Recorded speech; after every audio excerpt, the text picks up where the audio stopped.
So in the time of the coronavirus, things have to change. We have to do things a bit differently.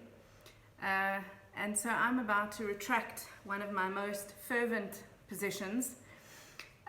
Those of you who've been on my courses, my students, my clients, people from my social media community, you'll know that the one thing that I say more than anything else is that you shouldn't start an email with the phrase, "I hope you're well." And that goes for all the versions of "I hope you're well," "I trust this email finds you well," "I trust you're well," all of that. So I've always said not to do it because it's insincere, it's overused, your audience knows you don't really care how they are, and also because what we do, particularly in South Africa, is we use the phrase "I hope you're well" as a warm-up. So it's our default, it's what we start emails with so that we don't have to dive straight into the most important point. We're reluctant to be too direct, we're reluctant to be pushy or aggressive. So we start our emails with "I hope you're well" because it makes us feel safe. And I've always said that you're not allowed to do that, that you should either be brave enough to start with whatever your actual first sentence is, your most important message, or you should make it specific to the audience. You should thank them for your last engagement with them, thank you for our meeting, or you should refer specifically to something you know about them.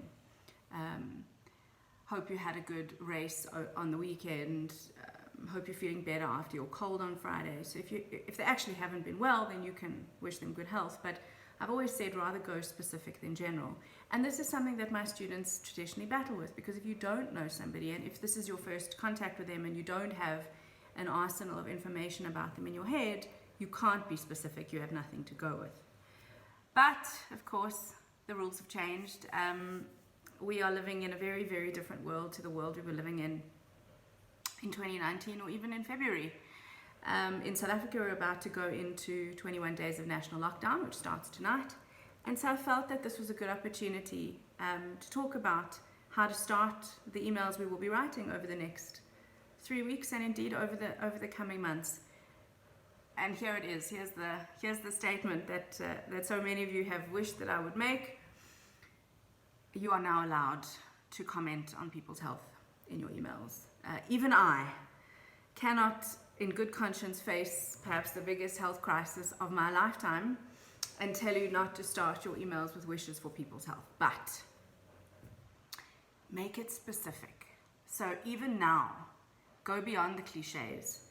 Go beyond "hope you're well." Go to things that are specific to your relationship with that person, even if you don't have one, your prospective relationship with that person. For example, dear whoever, I hope that you are surviving this crazy time, or I hope that you are managing to be productive while working from home, or I hope that your family is safe and well, or I hope that you are coping with the upheaval, the inconvenience, whatever the thing might be. Make it specific to that audience, just so that it's not lost in the mayhem. What you can also do, what works really, really well, I'm finding at the moment, is to top and tail your email. So you start off with the "hope you're surviving the crisis," etc. And then right at the end, just before your sign off, where you would normally say "regards" or "best regards" or "warm regards" or whatever it is, just above that, a wish for people's health. So my standard one at the moment is "take care and be safe," but I do change it every week or so. Just to, make it more authentic and mix things up a bit. So, the bottom line is that you are now allowed to wish people good health.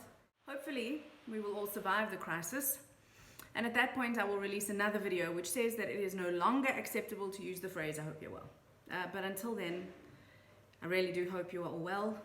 Look after yourselves, be safe, look after each other, stay home, take it easy.